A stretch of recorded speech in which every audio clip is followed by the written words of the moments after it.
Joining us now, once again, she's been on the program before, Stephanie Kelton is an American economist. She is professor of public policy and economics at Stony Brook University. She was formerly at the University of Missouri in Kansas City. She was also chief economist of the Senate Budget Committee minority staff and was an economic advisor to the Bernie Sanders presidential campaign, which is where I believe I met her. So first of all, Stephanie, thanks for coming back on the program. Good to be back with you. Good to see you. And there were a couple of things I wanted to talk to you about because news events being what they are. First of all, I just wanted to revisit the topic we talked about last time, which is student debt, because we're hearing more and more on the topic of student debt, what ought to be done. You did a paper for the Levy Institute with co-authors looking at the macroeconomic effect of canceling all student debt in the country. And I don't know if all our listeners heard our last conversation about it. So just to recap, what would happen if we canceled all student debt in the United States? Well, what would happen? We simulated this, a lot of ways to answer your question. The simplest is that 44 million or so Americans who currently have outstanding student loan debt would be relieved of the obligation to pay back those student loans and could therefore do other things with that money, like, put something aside for savings, go out and spend on some other thing. And so the macro benefits for the economy are quite substantial. And that's what we show in the report, that in terms of compared to where we would be without canceling student debt, which is a baseline scenario, against the macroeconomic effects of canceling student loan debt, things like the employment rate, the growth of the real economy, the number of private sector jobs created, all these sorts of things happen as a result of allowing people to spend that money in other ways. So you used conventional economic modeling. You looked at what would happen if, and I think at the data point you used, the point in history you chose, I think was 2016, you looked at it, and so it was about $1.4 trillion. The Republicans just gave a $1.5 trillion tax break to the wealthy. You found that it would create what? Millions of jobs? A lot of jobs, right? A lot of jobs, yeah. So it is a huge economic stimulus for the economy. And if you were to compare it, as you just did, with the $1.5 trillion in tax cuts that were recently passed by the Republicans, and say side by side, which would have greater benefits for the economy in terms of job creation and growth? 1.5 trillion in tax cuts that disproportionately go to those who least need the help and will therefore be least likely to turn around and spend that windfall into the economy, or canceling 1.4 trillion in outstanding student loan debt, which disproportionately helps people who will turn around and spend the vast majority of the additional income that's freed up. And the answer is, it's probably not surprising to most of your viewers, that the bigger bang for the buck comes with the student loan debt cancellation. So if I have $8 million in the bank and Donald Trump gives me which I wish I did, by the way, and Donald Trump gives me a tax break that puts another $2 million in, I'm not going to spend that because I'm already spending what I can spend anyway. But if I'm trying to get by, maybe I graduated college recently, maybe I'll buy a car, maybe I'll buy a house, maybe I'll start a family. I'm much more likely to spend the money, and that's where the growth comes in, right? That's exactly right. So at the end of the day, I guess we can close this portion of the discussion by saying you better have a really good reason not to want to cancel this student debt and lose that economic growth and lose those millions of jobs.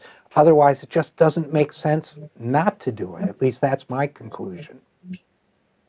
So yeah, go ahead. Well, I was just going to say, I think that's what so many people found really interesting about this report. As you said, we use conventional macroeconomic models. These are not progressive models. They're not biased for Democrats or anything like that. These are just conventional mainstream economic models that we used. And in fact, we used two different models to test the implications of doing this. And they both gave us essentially the same answer, which is just as you said, that if you free up this kind of income for people, they will do the types of things that you said. That is, they will go out and buy a new car. They'll move out of their parents' basement. They'll stop prolonging household formation. They'll have a baby. They'll start their lives. They'll spend money into the economy, and this leads to all kinds of positive macroeconomic effects. So, as I said, you better have a good moral reason to be against it, because the economic argument seems strong, and we'll have the moral conversation another day. But I did want to talk to you, Stephanie Kelton, about deficits, because one thing that struck me, you've been talking for a long time about the fixation that our political culture has on reducing government deficits. You've been talking from an economic perspective about why that doesn't make sense, why it is not the problem that people have been trying to convince the public it is. And, you know, in my own way, not from a necessarily economic point of view, but politically, I think I've sort of tried to make the main point, the same point, but you've really been doing it, you know, from an economically grounded perspective. And one of the reasons why I wanted to talk to you about deficits now is that it's been striking to me how much it seems that the debate has shifted. That, of course, you know, it may not be where either you or I would want it to be, but I'm struck, for example, by the fact, I was struck by this headline, for example, in Vox by Dylan Matthews, and Vox.com is, you know, it's a very mainstream organization with a lot of policymakers reading their website and so on. I was struck to see a headline that I don't think we would have seen a few years ago, but I want your thoughts. And the headline was, "Deficits are rising. What's to blame? Does it even matter?" Now, I just felt, wow, something has shifted in the economic debate for a headline like that to even pass muster at a place like Fox. Do you agree with that? Do you think I'm onto something or not? I definitely think that the conversation is shifting, as they would say, the Overton windows on this issue surrounding the importance of the dangers associated with government budget deficits. That narrative does seem to me to be moving in a more productive direction instead of, you know, universal, and by that I mean bipartisan, universal hand-wringing over budget deficits and the need to balance the budget and the risks and dangers associated with, you know, a deficit that adds to the national debt. At least there is some improvement in the way that some people, I think on both sides of the aisle, maybe are beginning to talk about this issue. You know, Dylan Matthews is an interesting guy because years ago he did a piece for the Washington Post. This is even before I think Vox was around. And he featured my views and Jamie Galbraith's views, and it was sort of the deficit hawks, the deficit doves, and then this new bird which came into town called the deficit owls. They had a different way of thinking about deficits. Jamie and I were part of that group, and Dylan is the one that wrote that story for the Washington Post. So I think he's been good at kind of raising the level of awareness that there is another perspective out there. There's another way to talk and think about the budget deficit. And he's, I think to his great credit, he's helped to push the conversation in a more productive way. Well, that's great. And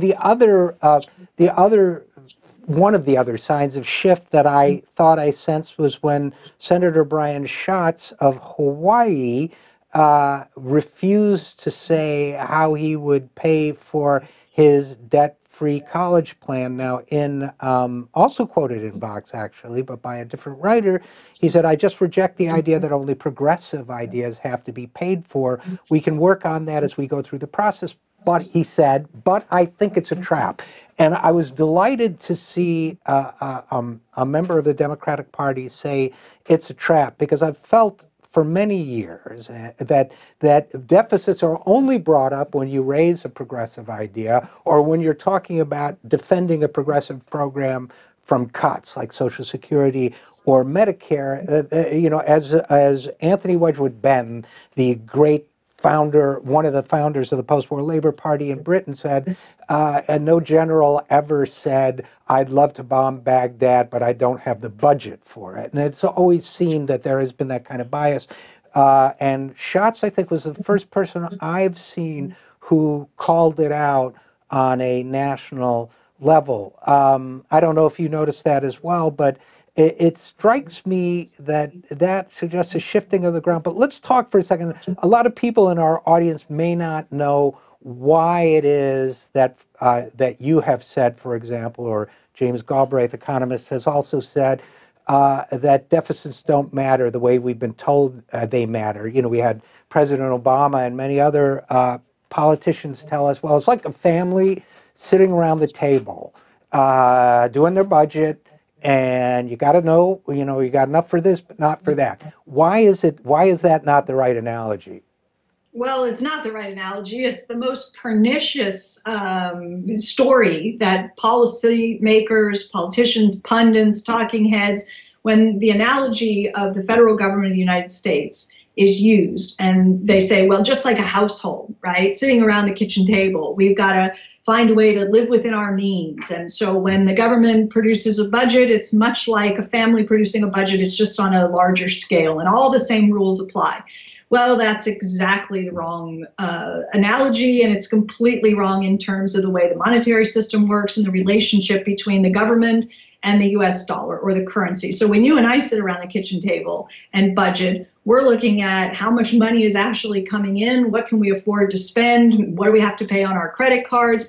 When the federal government budgets, it's literally saying, how much do I want to spend on various programs? And it has discretion to spend money without having to find the money first. See, the difference is that the rest of us are just using the US dollar. We're not the source of the currency. We've got to go out and get it in order to be able to spend it. So the federal government is completely different. Why? Because it's the source of the US dollar.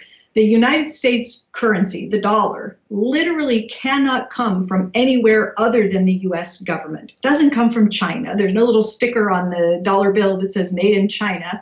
It is the product always and everywhere of the federal government of the United States. The US dollar comes from the US government. It can't come from anywhere else. And what that means is that the federal government, unlike a household, unlike a private business, unlike a state or local government, not like Detroit, not like Puerto Rico, the federal government can never run out of its own currency. Sometimes we say it has a monopoly, right? It's the monopoly issuer of the currency. You could say it holds a super patent on the US dollar. I can't create the dollar. If I try to do that out in my garage, it's called counterfeiting, and I go to jail. The US government has given itself the exclusive right to create the currency, which means it can never run out. There can never be bills that it's facing that it can't pay. Like if my electric bill comes due and I don't have the money in my bank account and I can't scrape it together or borrow the funds, I can't pay the bill.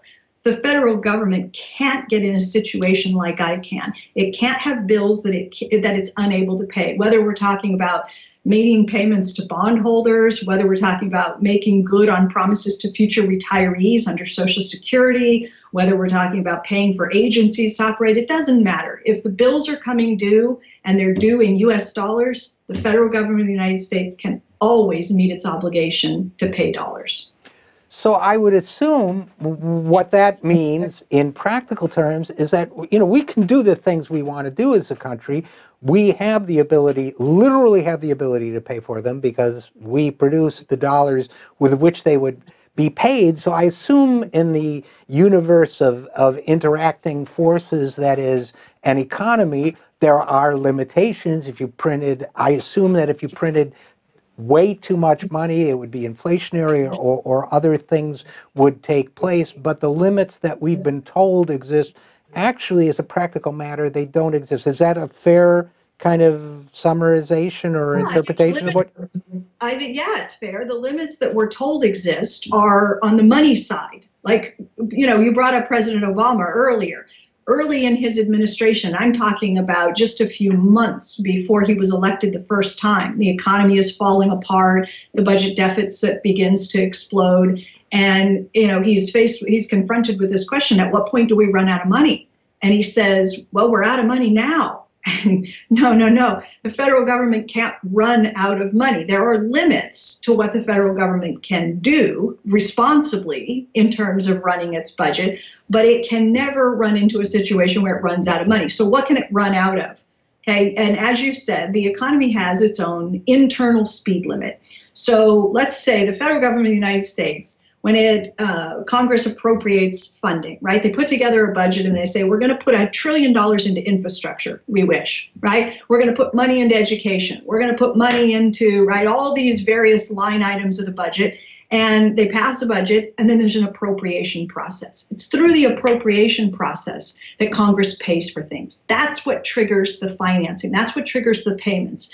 So you say, well, what if the government, because it can never run out of money, decided to do $3 trillion in infrastructure and do all these other programs, you know, make public colleges and universities tuition free, do healthcare, do this, do childcare, do that, right? Because why not? You can spend all the money and there are no constraints. No, no, no. You have to think about, if we try to spend $3 trillion on infrastructure and more on education and more on healthcare and more on childcare and all this, where are we going to find the trained doctors and nurses, the architects, the engineers, the contractors, the teachers, right? Where are we going to get the real resources in the economy that can be mobilized to help us provide more doctors, more childcare, more schools, more infrastructure, right? So the limits are in the real economy. It's, do you have the resources available that aren't currently being used, that the government can come in and say, we're going to hire up some of these unemployed resources. We're going to put them to use, and we're going to produce goods for the public, for public consumption, public goods, right? Hospitals, roads, bridges, daycare centers, whatever the case may be. If you don't have the real resources available and you try to ramp up all kinds of additional spending, what you end up doing is competing with the private sector where those resources are already employed. And what that does is intensify the competition and drive up prices. So the risks are inflation, not running out of money. That's a perfect summary, and this is a bad analogy, but it's the only one I can think of to wrap up. I write articles, but so for example, I could write so many articles that people don't have time to read them. There's no place to publish them. There are other, no one wants to pay me to write an article anymore because there's an oversupply of articles, but it would be nonsensical for me to say, sorry, I'm all out of articles. I can always, I'm the sole source of Richard Eskow articles. I can never say, no, we've run out of Richard Eskow articles. That's a nonsensical interpretation. Fair summary? That's a great summary. Sometimes we use the analogy of government being like a scorekeeper. And so you don't go to a sporting event and worry that the stadium is going to run out of points. You don't hire a contractor and worry that the guy's going to come in and say, I can't finish the job because we ran out of inches. I mean, it's that same sort of thing. Yeah, no, I like that better, I think, because it's a little more zen. But unfortunately, we're going to have to leave it there. Stephanie Kelton, economist, professor of economics and public policy at Stony Brook University. As always, great to talk to you, and thanks for coming on the program. Always happy to do it. Thanks, Richard.